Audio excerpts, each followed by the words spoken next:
Welcome to the Paperless Productivity Podcast, where we give you the tips, tricks, and know-how to solve your biggest workflow challenges and bring greater productivity to your workplace every day. Thanks for joining us today. My name is Kevin Legister, your host, and this podcast, Mobile Technology in the Courts, is a discussion on where mobile is at in the world of justice and the challenges that courts face with embracing the technology. So with me today is Dan Wallis, Trial Court Administrator for the 22nd Judicial Circuit in McHenry County, Illinois.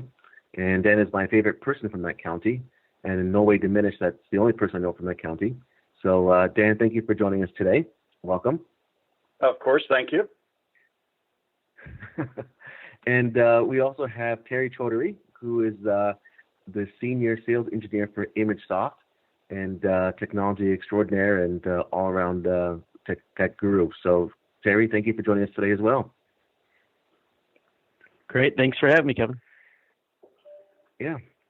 So Dan, I'll start with you. I know you've been dealing with mobile issues for years, and I've seen, just from being around the block, I've seen courts respond to mobile technology in a variety of ways. You know, one from, hey, let's do a tango, to, you know, they're going to hold up a silver cross, you know, and get rid of the vampire that, you know, is all things cellular. So maybe you could just, you know, take us through some of your experience with the rise of smartphones and mobile and the challenges that face with that. And, you know, those could be internal or external challenges with customers or the public, or internal in terms of, you know, somebody wants to bring the smartphone into the courtroom. You know, what are some of the things that you face and things that you've seen in your experience? You know, you right off the bat, you nailed it. When you start talking about court customers and, you know, how they, you know, come to court and what their expectations are. And, you know, some of the research that's out there is really pretty astounding. And, you know, I think it was the Pew Research Center back in 2018 did a look at technology and found that 92% of the millennials, 85% of the Gen Xers, and 67% of the baby boomers have smartphones. And yet there are courthouses still around who won't let court customers bring their smartphones into the building because of whatever reason. You know, obviously a smartphone does a lot more than just make phone calls. You can, you know, possibly take a picture, or maybe you could video record, or you could tape record. So maybe that's part of the issue, but the reality is such that the expectation by, you know, more than 67% of baby boomers is that they use a smartphone.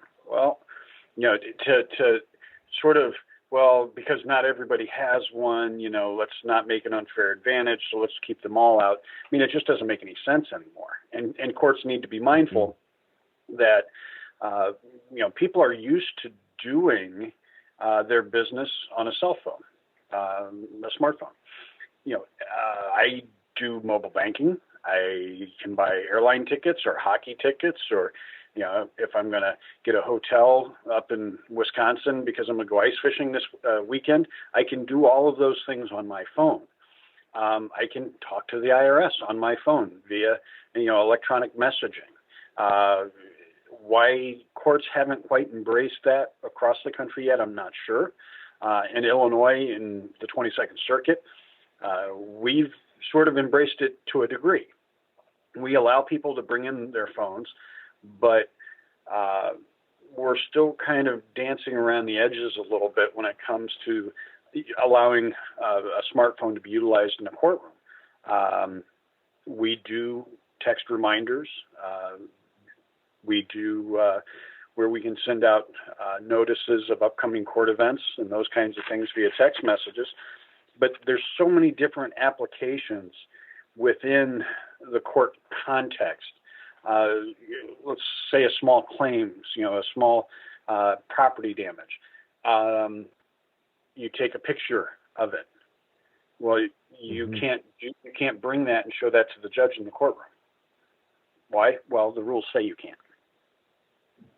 It just the technology has passed the rules, and so have the expectations. So that's really where, you know, we need to start looking at allowing, you know, our court customers to come in and present photos and videos and other information on their smartphones in their courtroom. John Grecian, Grecian and Associates, did a whole look at technology and came up with 18 different ways that courts should use technology. So I'll plug him and also the Institute for the Advancement of the American Legal System for putting this report together that outlines different ways that mobile technology should be allowed to be used, or technology in general, but a good portion of it is mobile technology. It's time for courts not to be afraid of, the smartphone. Sure. And I'm just curious because I've never had this experience. I remember going to a courtroom in, here in Nashville where I live, and it was the day where the judges was just going through, the various different motions or whatever, and I had my cell phone with me. Of course, I was very discreet. I kind of kept it in my pocket, was on silent.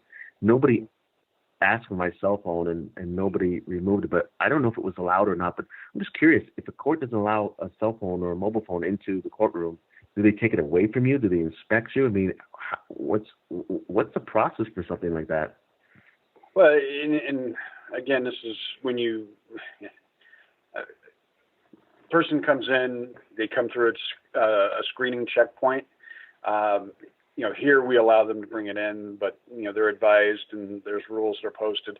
You can't take videos or photographs with your device. Court security officers will remind individuals when they're in the courtroom, you can't have it out, you can't have it on. Put it on silent, put it away, kind of thing. But there are courts not too far from us that if you could show up with one, they're going to tell you to turn around, go back out, and put it in your car. Now, again, really? Wow. Oh yeah, absolutely. Or they've got lockers, or there was actually, I think at one of the conferences I was at, they were selling lockable bags that, you keep your cell phone with you, but it's going in a bag that you can't access. And, you can make a payment from your cell phone, but we're not going to let you come in with it. You could have information on it for your court case, and we're not going to let you bring it in. It just is unimaginable at this point in time that we still have courthouses that won't let cell phones in or smartphones in. Wow. It makes no sense to me because it's wow. The expectation. And here's the other side of the coin. Okay, some of these places that won't let the public bring in their cell phones will let card-carrying attorneys bring it in. So what does that say to our court customer? You step back away from the bench because you're part of the great unwashed, and you can't bring in your cell phone device, and you can't access the information that you might need. Or here's another perfect example. You get a ticket because you don't have your insurance card with you. Well, I've got all my insurance information on my cell phone. Matter of fact, I think on most of the insurance carriers, you get a digital copy of your insurance card anymore. And if you need to file a claim, you can just take the pictures right from your phone and you can upload them and all that great stuff. So if you need to show proof of insurance and it's on your phone, figure out a different way. Yeah.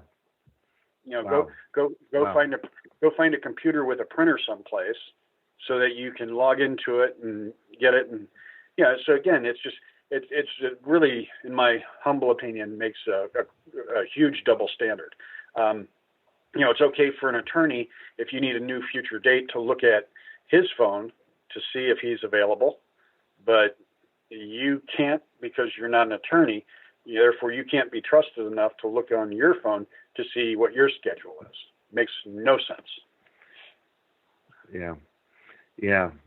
I think, Dan, you said it exactly right that the technology has become part and parcel of our lives, and it sounds to me like a lot of courts still have the rules and practices around mobile just hasn't caught up with that. So. And you present some interesting conundrums where the information and data that you need is all on your cell phone, and yet you're in the middle of a proceeding and you can't use your device. I'd love to be a fly on the wall for that conversation to see how that goes down, but I think that does present some challenges. I'm going to loop Terry in here for a second, and Terry, I know that when you go out on different meetings that you're meeting with, clients in courts that are out there, and sometimes you get asked questions about mobile, from a court perspective that's very forward looking or forward thinking. So even if they decide to go with a solution, that you present on that particular day or that particular year, they may not be ready to implement mobile, but sometimes you'll get those questions, or you'll see those in the request for proposals that that you respond to, where they ask about mobile technology. What are some things that you've been seeing or experiencing with that or conversations you've had regarding mobile technology? Yeah, so it does come up a lot, but it's more of an afterthought a lot of times when people are talking about any type of digital initiative in the courts.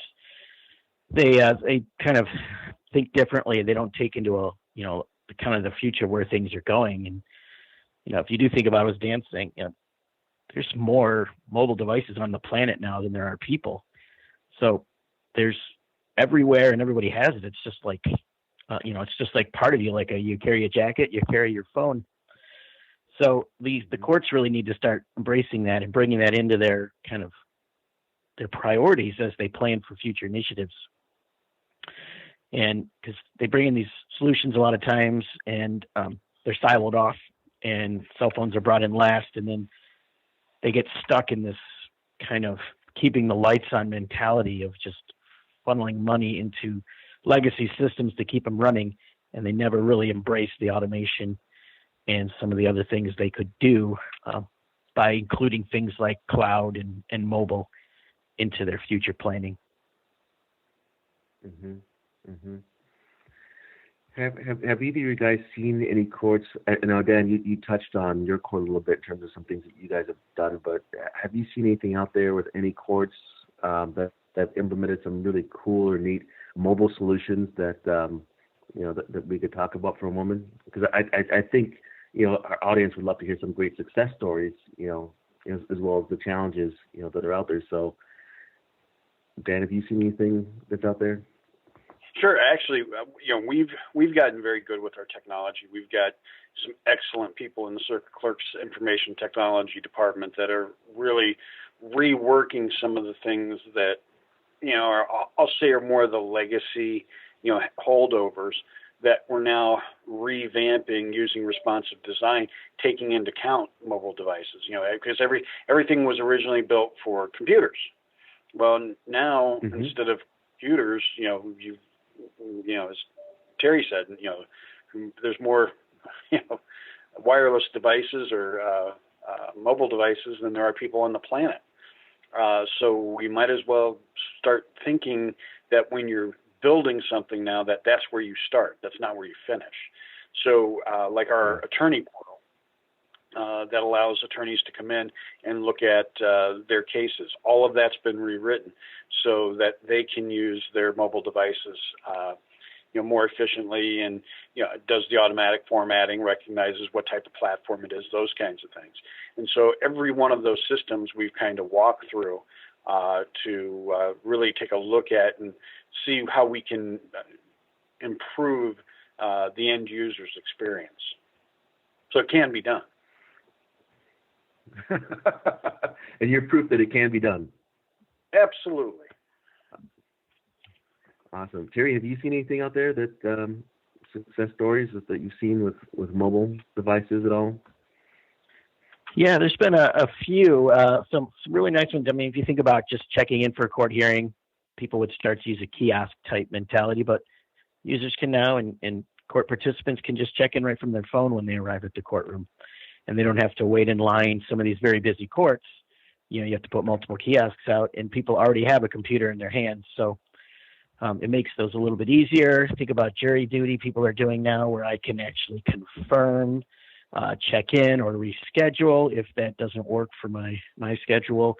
For jury duty, we're seeing that. And then think about just online payments of tickets and things. It's just a natural fit for me to be able to go on, search for my ticket, and pay right with my phone. Sure. Okay. Sure. I want to follow up on that real quick, because a true story, and I think I might have talked to some of you about this once before, but I was actually going to an Access to Justice conference, and was on my way down, decided to stop to get breakfast. And on the way in, I saw where this was at an IHOP, that they actually had a sign up, no checks accepted. But right below that was their app that you could go online and order your food and have it ready. So by the time you arrived, it was ready for you. And I remember thinking to myself, well, gosh, here we've got an IHOP that has an app that allows you to order and get seating and, or pay for your meal all electronically. And here I am going to this Access to Justice Commission talking about how we really still need to allow people to bring cell phones into the courthouse. It was just astounding to me that IHOP is more technologically advanced than sometimes the judicial branch of government. Oh, the irony. Pancakes electronically, right? Absolutely. You can't bring your cell phone in. You can't pay for, you can't go online and pay your fees and fines, but you can go online and you can order pancakes, providing you're not in the courthouse when you do it. Mm-hmm. Yeah. I was also thinking too, and this is something we haven't touched on it, but just wondering in terms of a use case.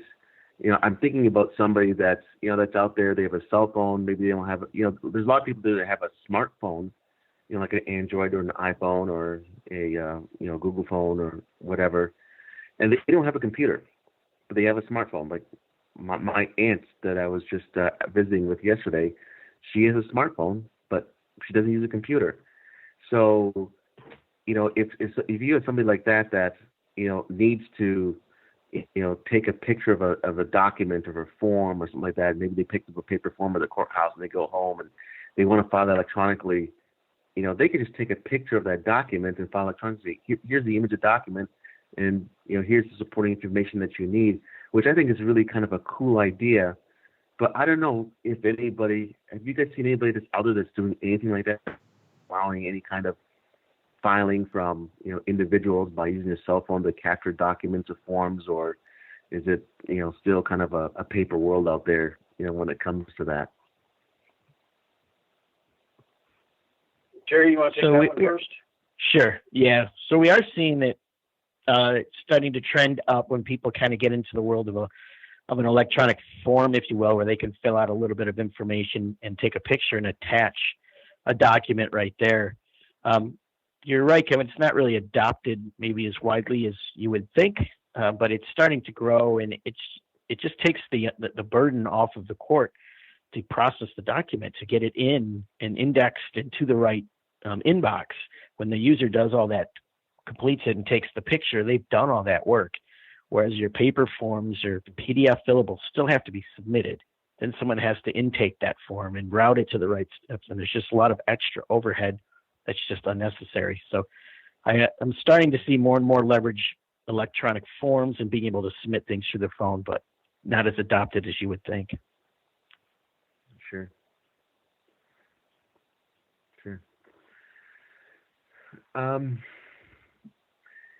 Is there any other trend? I mean, I would think, and we talk about access to justice, I would think that, with mobile phones being so ubiquitous out there that, people would want to, look at that. And, Dan, is there any kind of legislative or legal concerns as to why we may or may not want a cell phone in the courthouse? And I ask this question because, oh man, this is going to date me here, but I remember watching the OJ trial, and they weren't allowing any kind of recording devices, and you couldn't watch, you could draw pictures of the proceedings, but, that's pretty much all that you had. And, maybe there was an internal, video of that, but it wasn't being shared with the public with some of the stuff. And so I'm just wondering, is there any kind of legality, or is this really something that's, for the most part, it's just, it's up to the courts to actually take the step and, go through the thought process and adopt the technology and figure out ways to leverage it? Well, most of the rules that would govern bringing in cell phones is managed at the local circuit level here in Illinois. And now, at the same time, there's also, Supreme Court rules which govern, the taking of photographs and those kinds of things, and extended media, and being able to, comply with those rules. But from a mechanical standpoint, what I've kind of seen, in different conferences and different opportunities I've had to look at different locales, a lot of the issues when it comes to some of the technology really is rooted in some rules that are outdated, quite frankly. That even how we do service, you can drop it off on their desk, you can send it in the mail, or you can use a fax machine. Why not email? And some places haven't gotten that far yet. Where they've adopted, what if, and I guess a lot of what I see is, when you start talking about technology and different ways to do things and how it impacts the operation in the courtroom and how things are done, you wind up getting into what I call the what if scenarios.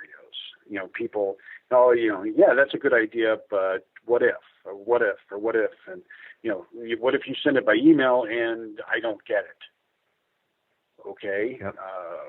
How often does that happen? I mean, email's pretty reliable. If you're e-filing it, a document, we've got your email address. So if you give us the right one, it's pretty good. Now you might need to check your junk email the first time we send you something, and then make us an approved sender, and then it just magically appears in your inbox. So there's sometimes you've got to overcome that what if, and then of course then you get my favorite, not everybody has a cell phone. Not everybody has a computer. You're right. About 2% of the population. So 98% of the population has either a computer or a smart device. So we're not going to do it for the 98%. We're going to worry about the 2%. That doesn't make sense. Yeah. Yeah. And I know, Terry, with you, I know when you deal with a lot of things with digital transformation, there's what Dan said, just because you can't solve 100% of every aspect of something doesn't mean that you shouldn't, if you can solve 70% of it, I mean, that could be a huge win, right? If you can solve 70% of your technology needs right there, I mean, that's a big win. Not to mention just, Dan's idea in terms of just 2%. So, I think you've probably seen some things in your world as well too, which you deal with that, that there are scenarios where you can't solve everything, but you have a solution that can solve most of the requests that are out there, and it makes sense to go forward as opposed to waiting until the perfect scenario. It does. There's huge advantages just, going for even majorities of kind of automation and different things. If you think about when kind of the OCR phase and everything really got popular, and it came through and people said, well, it's only getting 50% correction on automating these documents through, and that's just remove 50% of your workload. So yeah, it didn't fix everything, but taking 50% of your workload away is a pretty significant advantage. And that's just one example. As we move into the mobile world, if you think about it, there's so many people who aren't at a desk, right? They're field workers and they're around, and they even estimate 70% of just the U.S. workforce in general will be mobile into next year. So that is quite a lot. That's not, just for courts, that's the entire U.S. workforce, but think about all the field workers, your social workers, child protective services, probation, public defenders, they're not at a desk. They rely on their phone heavily to get access to court records, to documents, taking interview notes, recording sessions with different people in the public, for instance. These are all things that are being done today or need to be done today. So if you can add solutions and ways for them to access and be part of the court process in the day-to-day actions that they do, it just makes sense for everybody in the long run. And bringing those phones even into the courtroom is going to be another side to that equation as well. Yeah.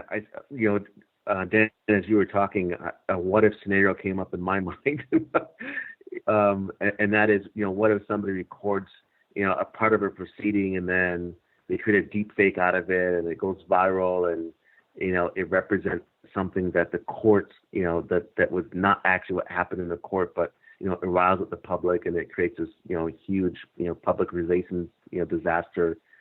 I wonder if that topic has ever come up or thought of, when that is being considered. Oh, I guarantee that's come up. It's come up in some of my conversations here at the 22nd Circuit. We're in the process after the 1st of January. We're going to allow news media to bring in cameras and video cameras so that they can record proceedings or take photos. And one of the questions that, we've been tasked with is, what if you see somebody who's not a member of the media who's filming? You've got a cell phone, and they're going to, take a picture or maybe stream something out. And that's where, we as the court needs to be vigilant. We've got security officers, we've got court personnel in there. I've actually follow a local newspaper, and there was a particularly interesting murder case that was working its way through the system. And I noticed that she was tweeting from the courtroom as, the proceeding was going on. I approached my chief judge, made him aware of what I had seen, and then, he instructed me to go down and have a polite conversation with her about how that's not supposed to be done. And I did, and, we took care of that issue, but there's going to be times like that. Now, of course, the remedy is, if you sort of using the analogy, if you say something, see something, or if you see something, say something, then bring it to the court security officer's attention. Certainly, the court security officer can address it, and if need be, the judge can address it from the bench as well. So there are opportunities there, and again, it's one of those things too that how often does that truly happen? When I get into those situations where what if, if somebody starts pushing back on the what if, and then my first thing is, well, okay, how often does that happen? Well, it happens a lot. Okay, what do you mean a lot? Well, it's come up a couple times. Okay, when? I mean, we're talking about it happened one time in the history of the court. It happened, once every couple of years. Those kinds of approaches, and and obviously being mindful about it, but also not being scared by it. Sure, and that's a great way to approach it too. Kind of breaking that down, because the naysayers will inflate the numbers in terms of how things could possibly happen, but in reality, it sounds like how you guys addressed that situation was very good, and you put an individual, and of course it was the president, then he'd be tweeting all the time, and that's a different scenario, but it was good that you guys were able to handle it that way, and and probably once people get used to the notion and they see the signs and that type of thing, it probably becomes something that's commonly known, and you probably will have less issues with it, and and if you do, if you don't, then there's others. I've seen others do things like implement a Wi-Fi system so people connect to the Wi-Fi, so they can get their data, and then they'll block access to certain social media outlets, through their network, so people can't live tweet or do anything like that to pass on information that in real time that could be sensitive. So that's very good. Any final thoughts, Terry or Dan, in terms of what we've talked about, or anything else you'd like to add to this conversation? This has been very, very, very interesting, compelling topic, and one that I think is going to bear out in the courts in the years to come. But I just invite any final thoughts on this. Terry, you want to go first? Sure. So yeah, it's just interesting now that, even I think with just court or government website traffic, I mean, I think over 50% of it is all for mobile devices. So, the trend has obviously changed down to that direction. So I just, we just want to make people aware that they do need to be mindful of mobile devices, not only for courtroom, but for the workers, as well as the people who participate in the court processes. And that's going to be something that's not going to change. It's just going to continue to grow. So it has to be brought into all future discussions on anything they plan, whether that's for security or for the access to justice type scenarios. So Dan, what are your thoughts? What are your final thoughts on the subject? Well, and certainly as time passes, the expectation is going to continue to change. And from all of the reports and all the information that we're seeing, the courts are just going to have to change with it to meet the expectations. As the baby boomers, pass, and the Gen Xers and the Gen Ys come through. By the time we get to the millennials, all they're going to know is mobile devices, and it's not that far off. And courts need to really address and take a look at and take stock of what we do, why we do what we do, and be willing to challenge those processes to meet the expectations. Yep. Those are all excellent thoughts, and this is a great discussion, and we may need to circle back at some point in time and tackle the subject again as new things and new issues come up and crop up about this. Dan, you referenced a study that was done, and do you know if that study is publicly available? It is. John Grecian, the 18 ways courts should use technology to better serve their customers. It was a partnership between John and the Institute for the Advancement of the American Legal System out of Denver University. And John, his last name is Grecian, Grecen, and it is published. So if you were to Google that, you'd be able to see his good work. Awesome.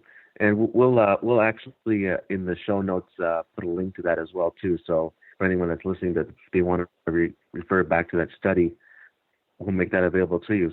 So Dan, thank you once again for jumping in on a call with us. We so appreciate your insight and your experience with everything that you've been able to share from your court. And Terry, thank you so much too for sharing with us today.